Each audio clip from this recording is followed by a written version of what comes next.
করলাম, এই দেশের কোরআনের কথা বলতে দেওয়া হয় নাই। আল্লামা সাইদি রহমাতুল্লাহ আলাইহিকে বন্দী করা হয়েছিল রাজাকার বলে।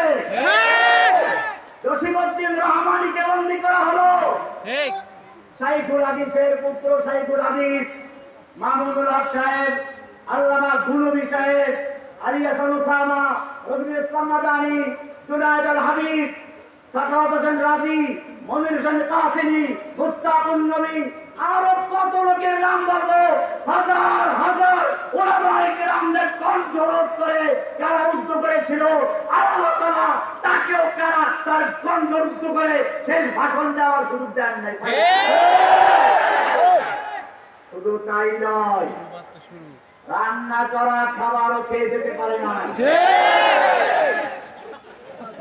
ছেলেরা যখন গেল, আমার তখন মনে পড়লো আরসালা আলাইহিম তায়রান আবাবিল।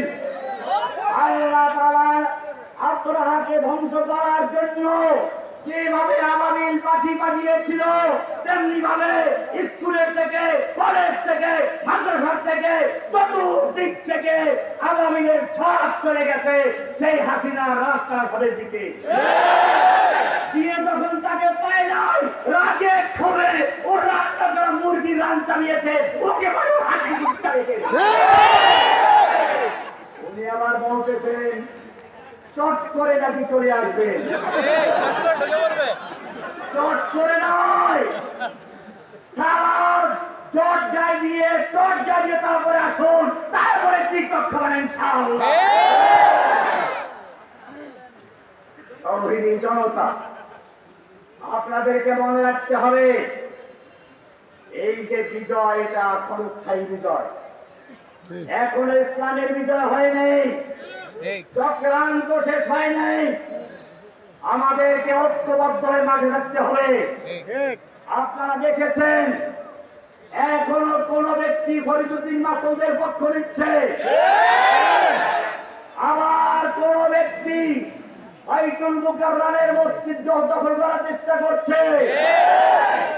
পৃথিবীর ইতিহাসে এমন কোন নজির নাই যে সরকার পরিবর্তনের সাথে সাথে জাতীয় মসজিদে খতিব বাড়াতে হয়।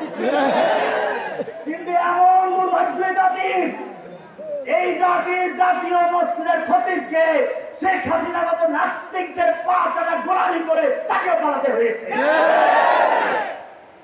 ভাইরা আমার, এগুলো সবই আবার নতুন করে চক্রান্তের নীল নকশা হচ্ছে। যদি ঐক্যবদ্ধ না থাকা যায়, এর মধ্যে দালাল তৈরি করে ফেলবে, তখন দেখবেন আগের বারে তো আমাদেরকে জেলখানা দিয়েছিল, এইবার আর জেলখানা দিবে না, এইবার ক্রস ফায়ার দিয়ে সব কবরে পাঠিয়ে দিবে।